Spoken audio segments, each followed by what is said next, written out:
So it's great to be back. And as you just saw on the slide, it's going to be my Bethany and Eva onto the stage with me, our virtual Catapult Cloud stage.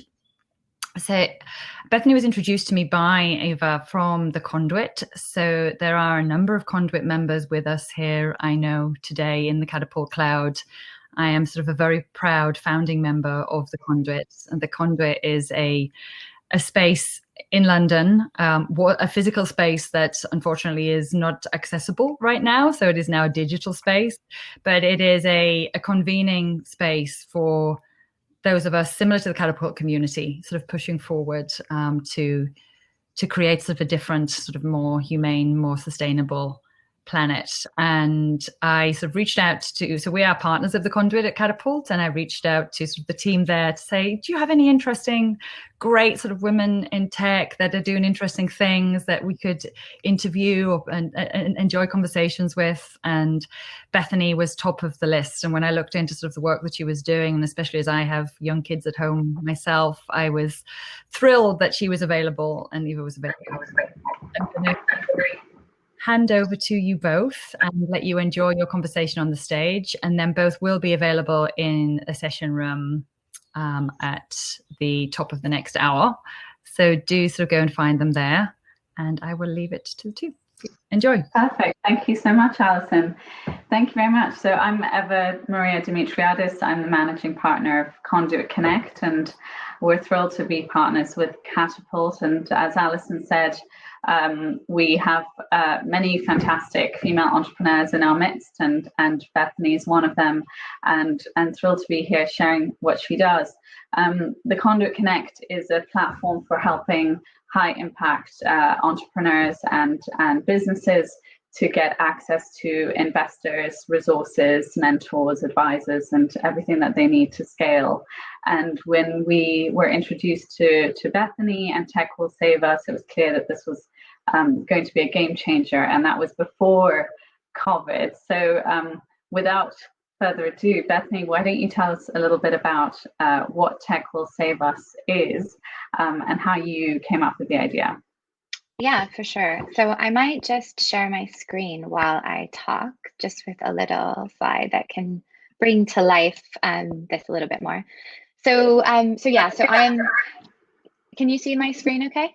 Yes, you might want to go to full screen mode. Got it. Hold on one second. Perfect. So how's that? Perfect. Great. So I'm Bethany. I'm the CEO of Tech Will Save Us, and we are a mission-driven business. And our kind of belief is that every child has the potential to realize that they can shape the world around them. And the kind of first step that we believe is really important in today's world is for kids to go on a journey, exploring a kind of area of skills and creativity through science, technology, engineering, arts, and maths, which is known as STEM or STEAM. The A stands for art. And that's a really important part of our kind of belief system. And, to date, we've been very fortunate to be building not only a brand that I think people really resonate with, but a business that really has a kind of point of view and a kind of purpose in the world. We've been able to reach about 1.2 million kids with our experiences to date. We have a pretty high engagement rate with our products, and that's really important to us. We want to create experiences that kids not only think are fun and interesting, but actually complete, because the completion is important to their sense of kind of confidence and their ability to move on to the next stages. And as you might imagine, in kind of today's landscape, our kind of experiences maybe are more important than ever, as there are currently about 1.5 billion kids that are not in school today, and 11.5 million of them are in the UK alone. So it's a pretty urgent moment right now for not only parents, but for kids being exposed to fun and entertaining experiences. So that's really kind of what we stand for. And so really this is a home learning platform for kids to get excited about tech, engineering, mechanics, and I think that these are traditionally the subject areas where girls have been maybe less active, and then that shows right through up to the workforce and even into earning potential. So obviously your home learning system is for girls and boys, but how important was it for you also as a female founder to make sure that it really kind of appeals to all genders and all children? Yeah, I mean, that was the kind of focus from the beginning of the business. We were interested in designing experiences that kids were really engaging to them and that attracted their agency. You know, anyone who's a parent or works with kids know that kids are just sponges to the world and are super curious about everything from science to art to space. And we wanted to lead not with technology, because the techie part can be very divisive for kids. It could attract those that are already techie or those that are interested in tech, and then leave those that may not know that they're interested or may think they're not good at it behind. Yeah. And so what we lead with is fun. We lead with the fun and the cool things you can do, not with the tech. The tech is just the means for you to create, you know, the wearable, so, you know, we focus on themes. So we focus on things, these universal things that kids love. So we focus on things like craft tech. So in this particular experience, kids are able to learn about electronics and electricity through sewing and inventing their own wearable badges. And what age group is this focused on, Bethany? So this one is, you look at 4 to 12. So this one. So the youngest we start at is 4 to 6. And we design the experiences around developmental stages. So 4 to 6 is all about open-ended, imaginative play. We introduce kids to electronics, electricity, some computational thinking, and definitely creative problem solving.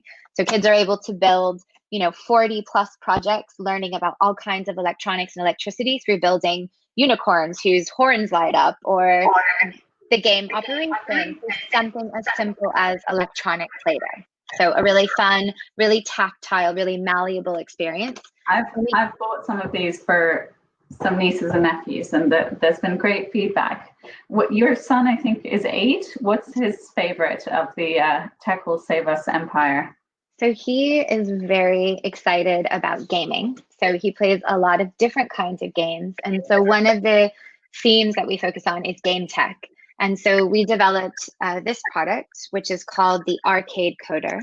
And the Arcade Coder, little fun excitement there. The Arcade Coder is a games pad, basically.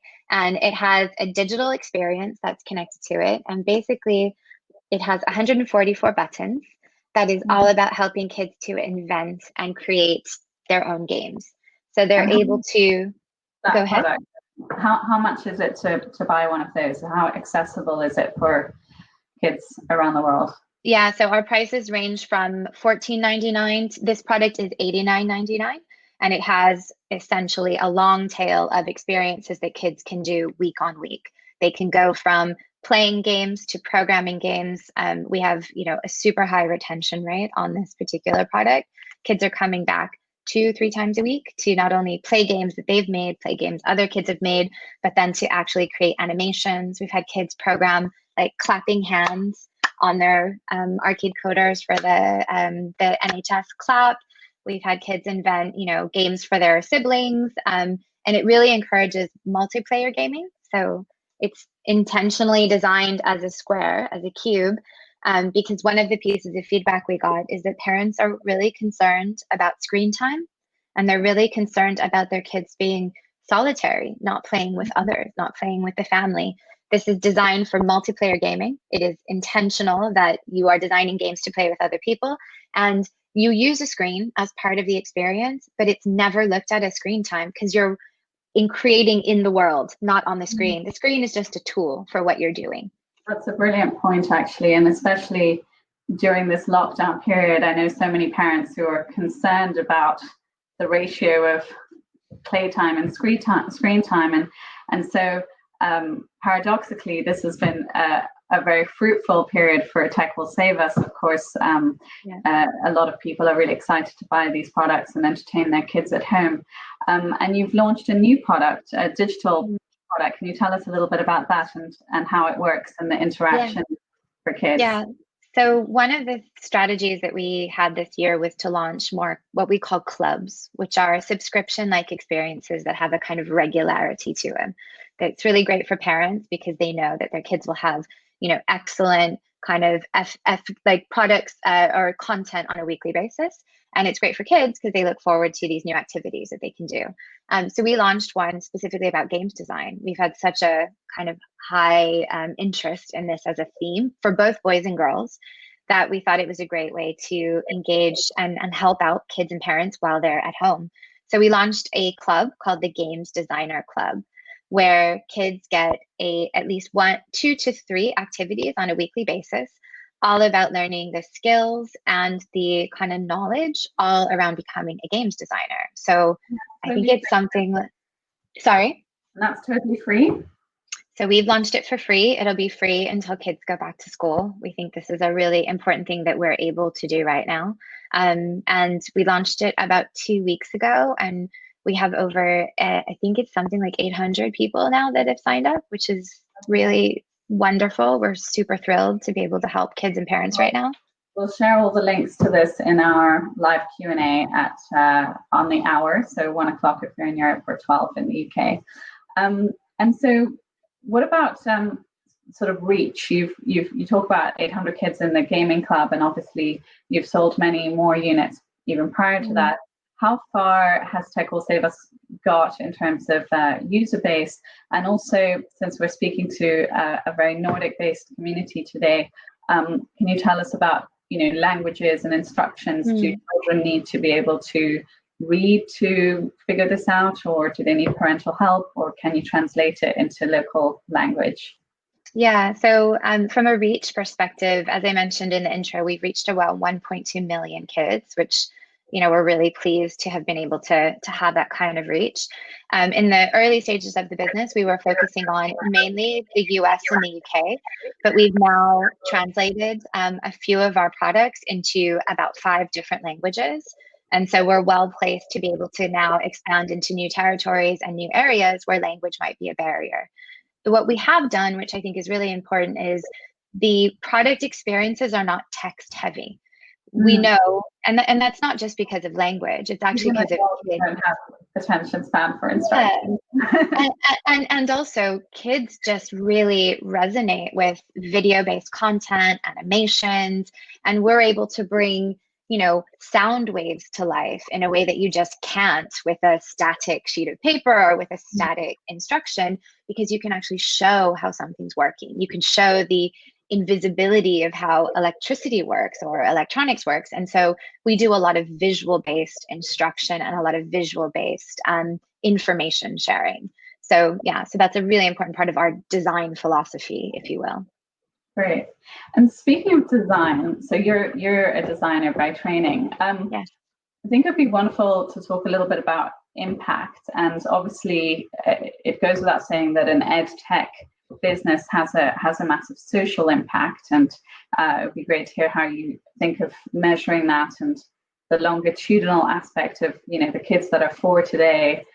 How do we fast forward to see the impact it's having on jobs down the line, but also the environmental side. So I know that people are very concerned about plastic and waste and the number of toys that our kids can accumulate and then not use.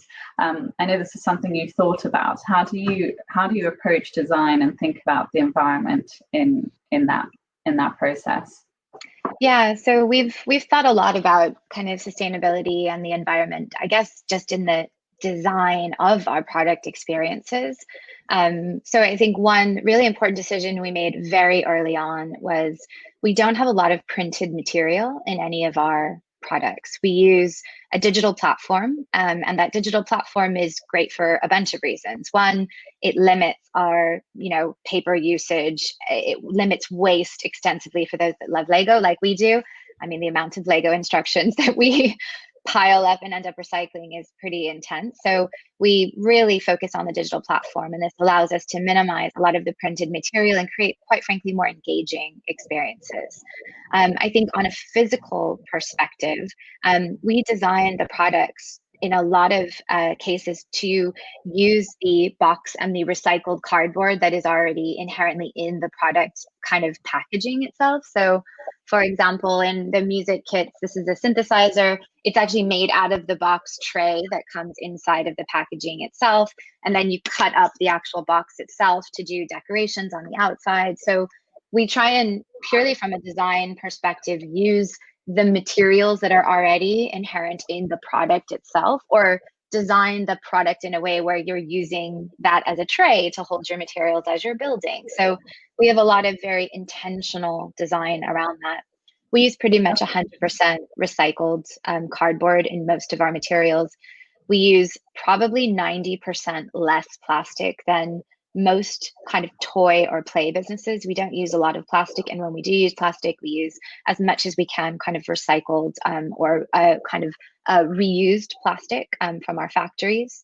And then most importantly, we ensure that all our suppliers have fair working practices. We do a lot of kind of work to ensure that our supply chain is as, kind of efficient as we possibly can. We don't do a lot of air freight. There's always more we can do, but it's definitely something that's been a part of the business's ethos since we started the business. That's really amazing. And that's one of the things that at the Conduit Connect we were very impressed by, because we look for businesses that are not only trying to have a strand of positive impact, normally aligned to one of the SDGs, but also to see that they're thinking very holistically about minimizing their negative impact and or offsetting it in the right way. And so that's really pleasing to hear. So we have been supporting you with your raise, and we won't get into details here, but I think it's probably interesting and encouraging for entrepreneurs that are listening to hear how things have gone for you in the last couple of months. So it's not the same for all the businesses that we're supporting. Some people are struggling to fundraise at this time, but you've had a major success. So do you want to just talk briefly about the Cedars campaign and how quickly it's reached its traction? Yeah, so we're really pleased. We decided to do a Cedars campaign. It's something that we had been discussing for a while, and it just was never the right time to do it. And so we decided to launch the campaign, no less during a global pandemic, which was a bit scary, as you might imagine. And for those that don't know how Cedars works, it's a crowdfunding campaign that's really designed to help businesses raise capital by basically giving equity to their community, as well as to, interested more kind of retail investors. And we did our pre-launch, which is where you launch just to your community for the first 24 hours. And we reached our goal in less than 24 hours, which again, was a surprise. I have to be honest. We were very humbled. These are our customers. These are fans. These are not, professional investors. And that was just incredible. And now we're halfway through our campaign and we're more than double our target, which again is a surprise and very humbling for us as an organization. And for me, on a personal level, I've always been incredibly interested in new kinds of business models. And I do think that a structure around our business where there's a more distributed ownership model. Our team has owned the business since we started. We obviously have taken investment from professional venture capitalists, but now our community owns the business as well. And I don't know, I have a really good feeling that this is an important transition for us as a business in terms of the model and the ownership and governance structures that this allows us and encourages us to do as an organization in terms of communication, in terms of distributing the potential as the business grows. So I'm really just so humbled by the experience. It's really refreshing, and one of the syllogisms that we seem to hear time and time again in the impact investing space is that we're the same converted choir chatting about how do we get more people to understand that actually companies that put purpose and profits with the same level of importance are those that are going to do really well, and the ones that think about sustainability and their community and their teams. And so it's wonderful that you're able to bring on board your community and slowly change that that mindset. So we've only got a few minutes left, and then I'm sure we'll get booted off our virtual stage. So you've already raised as a business £7.5 million plus to date, and the current round is 4 million, of which Cedars is part of it. So there's still plenty of room for professional investors. I know you can't name names too much, but can you give a little bit of a hint of some of the interesting organizations that you're talking to, even beyond investment? Yeah, so I think one of the most exciting parts of where we're at as a business is we've built, I think, a mature enough brand, and to your point, a very purpose-driven brand that's quite frankly really fun as well. It's, it encourages people to be optimistic about kids' futures with technology in it. And so that I think is really important. And so we've been approached by a lot of different strategic partners, strategic investors. We've been approached by people from an acquisition perspective, from all kinds of interesting industries, from, people like Nintendo in the gaming space, all the way to people like Lego in the toy space, and some really interesting publishing organizations as well. Organizations that are committed to these very important markets that attract kids and are interested in how they can diversify and, quite frankly, tap into these really important skills that are about creativity and technology. Because there is no billion-dollar business that represents this for kids right now. There is no, whether it be a purpose-driven business or not, there is none. There aren't that many child venture capitalists. That's why. This is true. Or moms.